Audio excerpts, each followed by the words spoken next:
gates of the free world,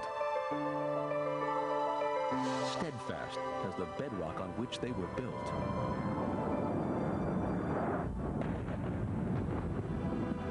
I saw a large plane, like a jet, going immediately headed directly into the World Trade Center. It just flew into it, into the other tower coming from south But to north. in little more than 10 seconds,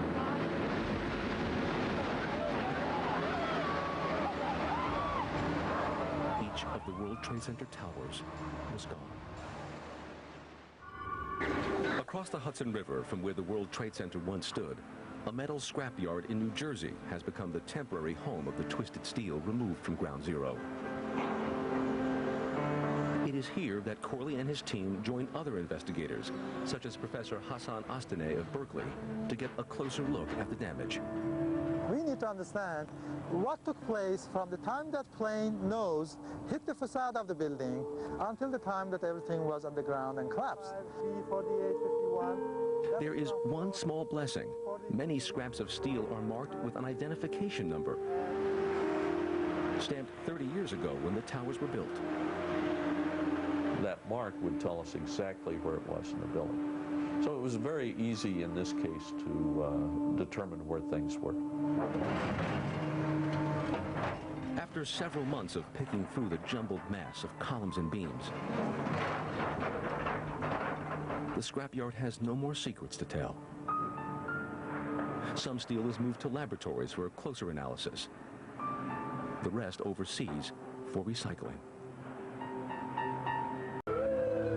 When a bomb exploded in the tower's underground parking garage in 1993, the towers simply absorbed it. Yet the explosion was the same magnitude as the bomb that brought down half of the Murrah Federal Building in Oklahoma City 2 years later. But the explosion of a 767, fully loaded with fuel, was 400 times more powerful than that. The amount of damage the aircraft did on impact was extremely large. That alone, though, would not have brought the buildings down. We think they would have stood up indefinitely unless there was some other very major event. That major event was fire. Upon impact, 10,000 gallons of jet fuel shot through the building, pouring down elevator shafts and stairwells. Entire floors ignited in a raging 1,600-degree fire in mere seconds. The structural damage to Tower 2, the South Tower, was far more severe. Although it was hit by the second plane, it collapses first, standing for only half the time the North Tower does. Early on, the team is convinced that the towers did not collapse in the same way, which only makes the investigation more difficult. For the team, the first step towards understanding how both towers came down is to understand how they went up more than 30 years ago. It was the 1950s and 60s before urban planners began to think big again. Lower Manhattan was deteriorating, and a radical plan for its revitalization was championed by David Rockefeller and his brother Nelson, then governor of New York. With Mayor John Lindsay on board, they set out to build a trade center, the likes of which the world had never seen, and on a shocking scale. Those steel outer walls were the hallmark of Yamasaki's design. Instead of heavy columns breaking up the interior, the towers were essentially hollow tubes, what Yamasaki likened to bamboo, except these were square, made of metal, and impossibly tall. The core columns, made of more standard steel, carried the bulk of the building's weight. In between, floor trusses spanned the interior to connect the core to the outside columns. This floor system was the key to the tower's exterior strength, because in scale, the perimeter columns were as thin and as flimsy as a sheet of paper. Which makes them very vulnerable to buckling. We can illustrate buckling with a piece of pasta. Start out with a piece that's about 12 inches long, and with very little pressure on the end, I can get this to buckle. See, it's not breaking, but it is buckling, and it isn't able to carry much in the way of load. If I go with a piece half as long, I can still get it to buckle, but it now takes about 4 times as much load before it buckles. Now, if I take one that's about an inch long, I can't put enough force on it with my finger to cause it to buckle. And that was the effect of the floors. Instead of long pieces of wobbly pasta, in essence the columns became stacks of short and squat columns when braced by the floors, which made them very stiff and very strong against the elements. In high winds, a building that tall could sway as much as 3 feet off center. So, the World Trade Center towers were the first buildings in history to undergo model wind tunnel tests. We came up with an entire new construction methodology for the building. Everything was new. We started with the premise that we would prefabricate pieces to an extent that had never been done before.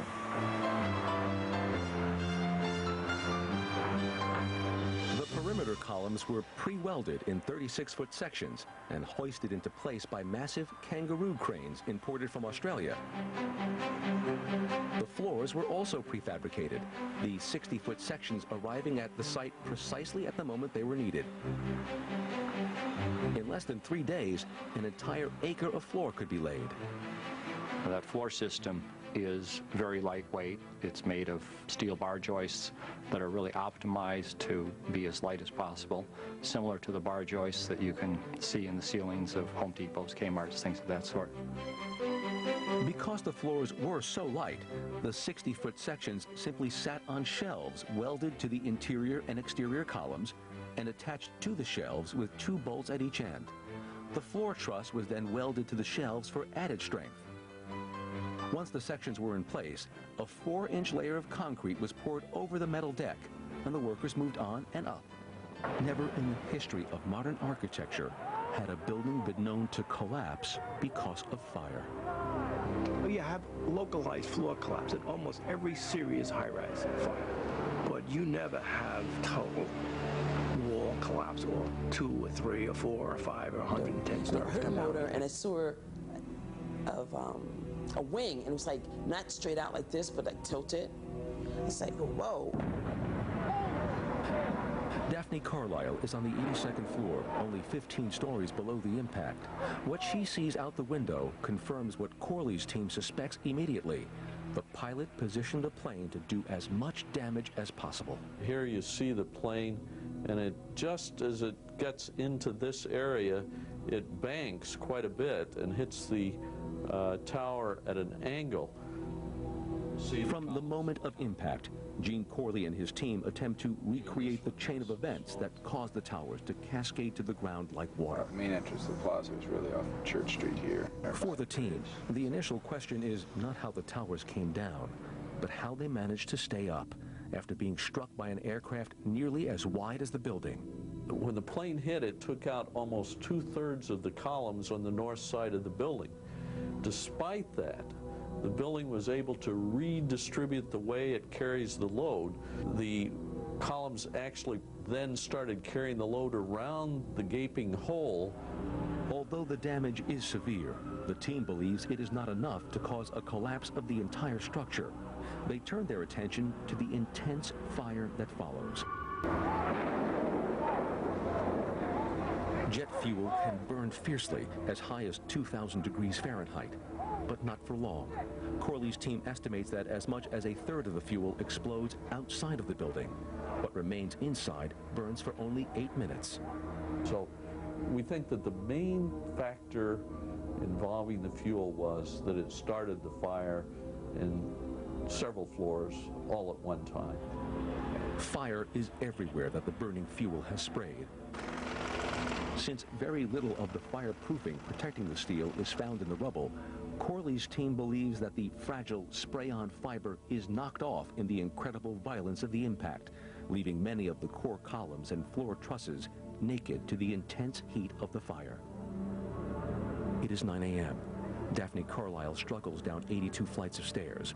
Water is pouring down the steps. I remember slipping. And I remember my coworker trying to catch me, he slipped. Eyewitness accounts like Daphne's lead the team to suspect that water supply pipes located in the exit stairs have been severed by the impact. Sprinklers throughout the North Tower aren't working. Ladder 6 knows the fire is bad. They don't know that there is no water to fight the fire with once they get there. we're probably going to end up having to lose 5 or 6 floors, but we can put this fire out. In the South Tower, Kelly Ryer has just made it down from his office to the 78th floor sky lobby. Suddenly, everything explodes around him. It is 9:03 a.m. The second plane, also out of Boston, barrels through the south side of the tower at an angle, smashing through floors 78 through 84. The engine came through the northeast corner of the building and flew out and landed several blocks away. Although there are many angles of the South Tower, the key piece of video comes from the New York office of engineer Bill Baker, one of the team members, taken from a window by associate Dean Revere. The video shows the severity of the structural damage. The floors in the impact area are decimated. Flames and black smoke indicate a raging fire inside. In the 78th floor sky lobby, nearly everyone is killed instantly. But Kelly Ryer is alive. I realized that I was in the elevator, which was mangled. It was split open, the sides were split open, the floor was blown up, and there was an inferno in the elevator shaft that you could just see. Kelly races back to the stairway he has just left. Daphne, in the North Tower, is near the end of the stairs, and her stamina. I was getting tired. I was wondering if I was going to make it out. I would die there from exhaustion. What Daphne sees when she finally stumbles outside is ominous. Black smoke is rolling out of the top of the North Tower. Inside the building, the end is nearing. The team determines that the core columns not destroyed by the impact are holding up much more than their share of the weight, and many are losing what strength they have in the heat of the fire. The situation in the South Tower is even more dire. Despite the sharp angle of the plane, it is still able to rip through a massive section of the core. The tower can barely hold itself together. After climbing down 78 flights of stairs, Kelly Ryer runs out of the building. He gets only a few feet before he hears the worst sound of his life. I just heard this groaning explosion, and turn around and look, and you just see the top of Trade Center 2, just a big, huge ball of fire come out, and the top just sort of start to topple over towards me.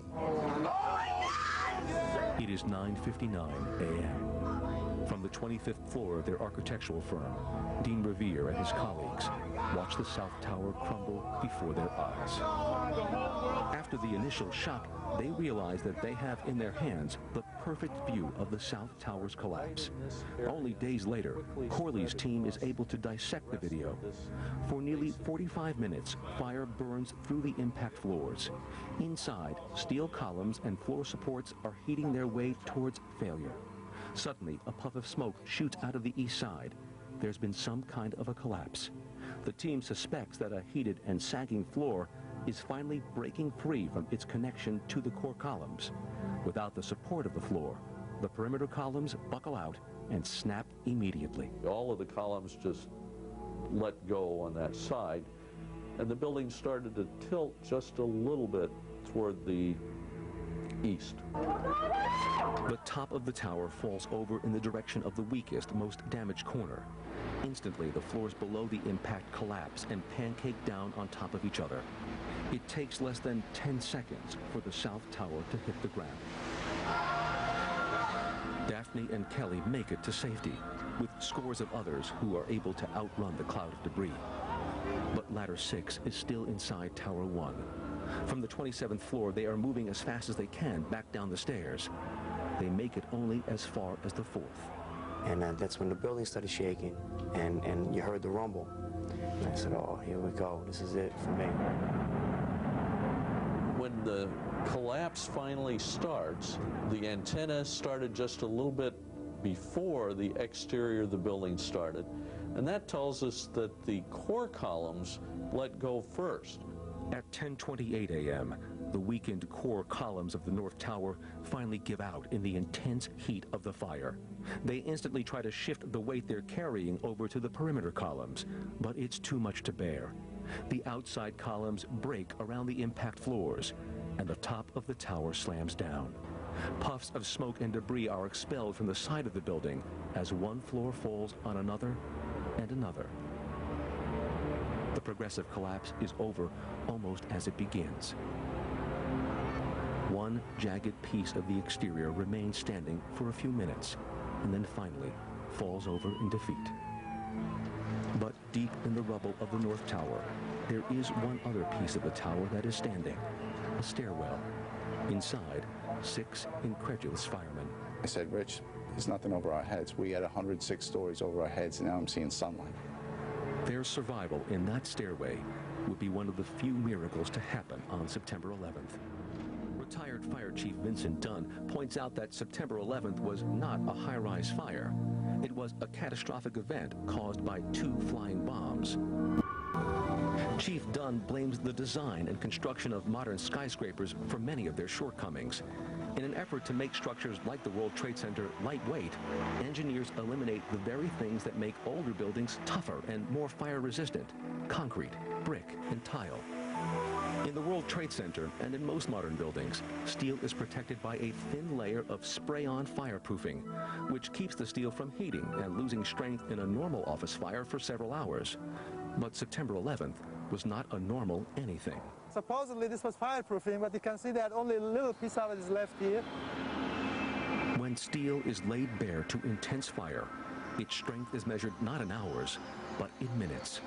That the World Trade Center held together as long as it did has mystified many engineers. Now, many new buildings are actually turning back the clock to a more rigid construction.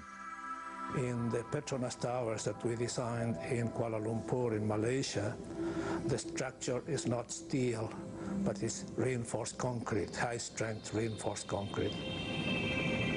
Cesar Pelli is the architect of the Petronas Towers, currently the world's tallest skyscrapers. Steel is a very expensive import in Malaysia, so the technically advanced concrete was a practical solution. Still, it is much less vulnerable to fire than steel. The Petronas Towers also have stiff concrete cores. Not only do they protect the stairs, elevators, and mechanical equipment, they can stand alone, even if the rest of the building falls down around them. The vertical elements, because they are concrete, I believe would have held longer and therefore would not have allowed everything to collapse quite as fast as it did in the World Trade Center. On September 11th, the men of Ladder Company 6 believe they survived the collapse of the North Tower for one reason. They happened to be in the staircase on the 4th floor, which was nothing like the drywall-encased stairs found throughout the towers. This stairway had a masonry wall that it attached to this mechanical equipment room, and that's what really saved us. But the World Trade Center was a paradox. In many ways, it was as practical as any other office building, with cubicles and bland carpeting and small windows. It was easy to forget, in the daily routine of office life, the sheer size of the center. 50,000 people, more than 300 businesses, 10 million square feet. Even though I believe that the World Trade Center, in a sense, came closest to a mythological structure, it was still an actual structure that real people lived in. So I think there was always this split between the mythic scale of it and the actuality of, oh, where's the pencil sharpener? You know, who took my stapler? To architects and engineers, the World Trade Center towers were always more than skyscrapers.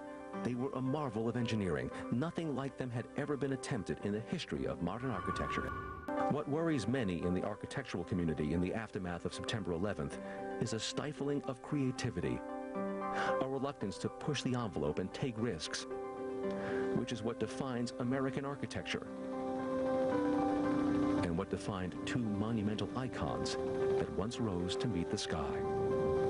I don't think there's any question about rebuilding the World Trade Center,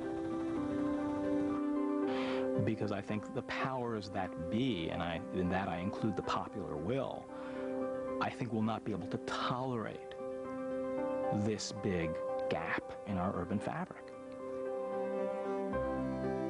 I would hope that something is left so that people passing through would be able to ask what was here.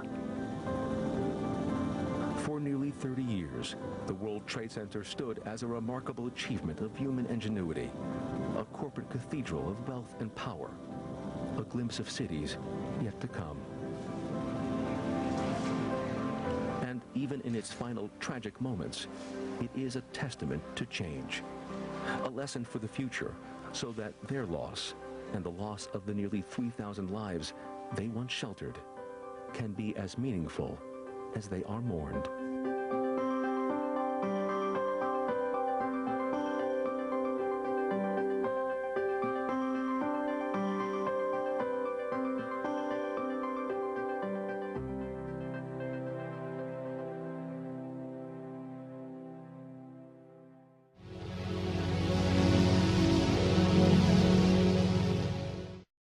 And Rudy Giuliani, mayor of New York, tells ABC's Peter Jennings that he was aware the towers would be coming down. And we set up headquarters at 75 Barclay Street, which was right there with the police commissioner, the fire commissioner, the head of emergency management. And we were operating out of there when we were told that the World Trade Center was going to collapse. The World Trade Center was going to collapse. It was going to collapse. It was going to collapse.